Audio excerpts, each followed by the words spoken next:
Hi hello. तर आज एक नवीन व्हिडिओ तुमच्यासोबत शेअर करत आहे.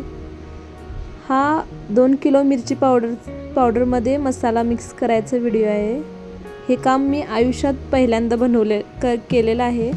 आयुष्यात पहिल्यांदा म्हटलं तर मला हे कधी माहेरीसुद्धा काम लागलं नाही आणि कधी सासरीसुद्धा लागलं नाही. एवढी वर्ष म्हणजे माझं लग्न झाल्यापासून माझे सासूबाई द्यायच्या हा मसाला मिक्स करून मिरची पावडरमध्ये. आता काही कारणामुळे त्यांची तब्येत चांगली नसते, त्यामुळे त्या बोलल्या की आता तुम्ही शिकून घ्या, मसाला कसं बनवतात, कसं करतात ते तुम्ही करून घ्या. म्हणून आता मी हे बनवायला घेतलं आणि हा मसाला मी चुलीवरती बनवते आहे बघा. तर ओला मसाला म्हटलं तर फक्त मी सुकं खोबरं, अद्रक, लसूण आणि कांदा आणि हिरवी कोथिंबीर. कांदा कापून मी सकाळीच कापला होता आणि ऊन होतं गॅलरीमध्ये म्हणून उन्हामध्ये वाळत टाकलं होतं. तर थोडा तो वाळलेला होता आणि मग सुकं खोबरं कापून घेतलं मी, ते सुद्धा तेलात व्यवस्थित भाजून घ्यायचं. अद्रक लसूण काय भाजली नाही मी, तशीच मिक्सरला वाटून घातलेली आहे. आणि हिरवी कोथिंबीर पण मी धुवून वाळत घातली होती. वाळवूनच मग ती मी तेलामध्ये फ्राय करून घेतली आहे. मग मिक्सरमध्ये बारकं छोटंवालं मिक्सरचं भांडं असतं ना, त्याच्यामध्ये अद्रक लसूण बारीक करून घेतली मी. अद्रक लसूण आणि जे आपण खोबरं आणि कांदा वगैरे भाजून घेतलेला आहे ना, व्यवस्थित भाजून घेतल्यानंतरच आम्ही थोडा गार करून घेतला आणि मग मिक्सर घेऊन मी बसले आणि हे वाटण करून घेतलं मी. तर तुमच्याकडं हा ओला मसाला कसा मिक्स करतात मला नक्की कमेंट करून सांगा. आणि अजून ह्याच्यामध्ये काय काय घालतात तेही मला नक्की कमेंट करून सांगा. आणि ही मिरची पावडर जेव्हा आपण मिरची डंकामधून काढून आणतो, म्हणजे दळून आणतो, डंकामध्ये दळलेली आहे ही मिरची पावडर. डंकामध्ये जेव्हा आपण दळून आणतो तेव्हा हिचा कलर वेगळा असतो.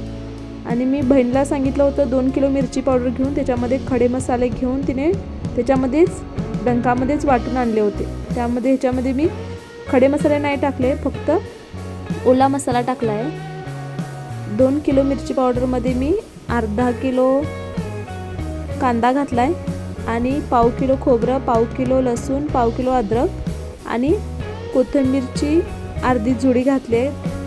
त्यामध्ये मी सगळा मसाला ओतून घेतला आणि मग मिरची पावडर घालून हाताने व्यवस्थित मिक्स करून घेतला. पहिले हाताने मिक्स करून घेतला हा मसाला मी आणि मग त्याच्यामध्ये मिक्सरच्या मोठ्या जारमध्ये घालून हा व्यवस्थित मिक्सरमध्ये फिरून घेतला. मिक्सरमध्ये घातल्याने काय होतं, हा मसाला व्यवस्थित मिक्स होतो.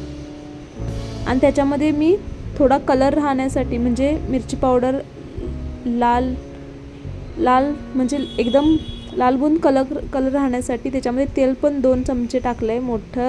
मोठ्या चमच्याने 2 चमचे गरम केलं पहिली तेल आणि मग थंड करून त्याच्यामध्ये टाकलेलं आहे मी. आणि हे मिक्सरच्या जारमध्ये घालून मग थोडंसंच फिरून घ्यायचं, बंद चालू करायचं. आणि मग ते एका स्टीलच्या डब्यामध्ये मी हा मसाला सगळा घालून ठेवला आहे. हा वर्षभरासाठी मी मसाला साठवून ठेवणार आहे.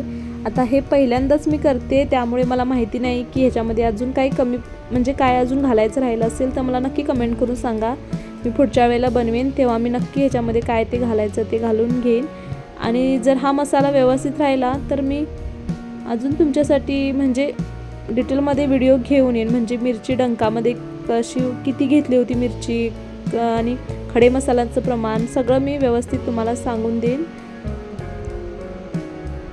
पण मसाला व्यवस्थित झाला आहे, एकदम कलर पण लालबुंद आलेला आहे. आणि हा मसाला मी डब्यामध्ये भरून घेतला.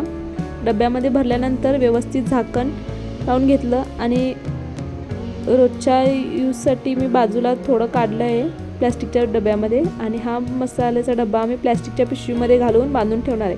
कारण की म्हणजे मी पहिल्यांदा असं बनवत आहे ना, त्यामुळे मी जरा जास्त काळजी घेणार आहे मिरची पावडरची. त्यासाठी मी असं प्लॅस्टिकच्या पिशवीमध्ये बांधून हा डबा व्यवस्थित ठेवून देणार आहे. तर हा एवढा मसाला करण्यासाठी मला कमीत कमी 1 ते 1.5 तास लागलेला आहे आणि त्याच्यानंतर मला माझ्या घरातला हा पसारा बघा, एवढा पसारा पडलेला आहे. अजून मला आवरायचं आहे. चला तर बाय. व्हिडिओ आवडला असेल तर लाईक, शेअर, सबस्क्राईब करा.